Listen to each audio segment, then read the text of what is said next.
Qui je suis, ça je n'en sais rien. Je sais que je me rapproche de qui je suis et je commence à comprendre qui je ne suis pas.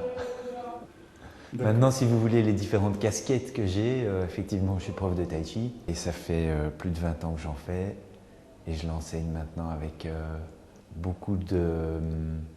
J'aime pas dire passion parce que la passion ça brûle, mais avec beaucoup de profondeur et de plaisir aussi. Nous sommes constitués d'une énergie qu'on appelle le Qi. C'est pas le même mot que dans Tai Chi. En français, c'est la même chose, mais pas en chinois. En chinois, on dit Tai Chi, c'est Ti, tandis que le Qi dont je parle, qui est le souffle nourricier, qui est de l'énergie pure, qui nous maintient en vie, ça se dit Qi. Donc ce sont deux caractères complètement différents. Le caractère Qi, qui représente l'énergie, qui nous tient en vie, est représenté de deux clés. Une clé qui représente le riz, donc ça prouve que ça nourrit, et l'autre qui représente la vapeur, donc c'est comme le souffle.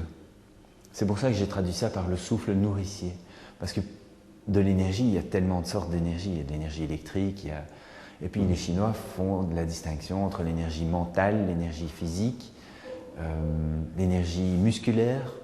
C'est très important pour moi que chaque élève ressente ce que je dis et puisse poser toutes les questions qu'il veut sur tout ce que je dis, parce que j'ai toujours une réponse dans ce cadre-là. Sans Qi, il n'y a pas de vie. Alors tout le monde a un niveau de Qi différent. Il y en a qui bénéficient de beaucoup de Qi à la naissance, qu'on appelle le Yin Qi, et qui ont de la chance parce qu'ils ont tout le temps de l'énergie, toute leur vie, même s'ils fument, qu'ils boivent, qu'ils sortent tout le temps. Et il y en a d'autres, c'est l'inverse, donc il n'y a pas d'égalité à ce niveau-là. La seule chose, c'est que le Tai Chi ou des disciplines similaires, comme le Qigong par exemple, que nous faisons aussi, permet d'augmenter le niveau de Qi. Alors ça, c'est bon pour tout. C'est comme si vous augmentez... Le Qi, c'est comme de l'argent, c'est de l'énergie. Vous en avez plus, ben vous pouvez faire plus de choses. Bien ou pas bien, ça c'est encore à vous de décider. Ce n'est que de l'énergie. Et aussi, le Tai Chi, bien sûr, il ne faut pas l'oublier, c'est un art martial. Donc il y a l'aspect santé dont je viens de parler, et il y a l'aspect martial. Et pour se défendre, il faut évidemment beaucoup d'énergie. Attaquer quelqu'un n'a aucun sens parce que c'est perdre d'office.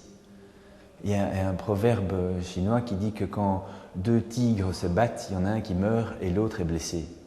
Donc ça n'a aucun intérêt de se battre.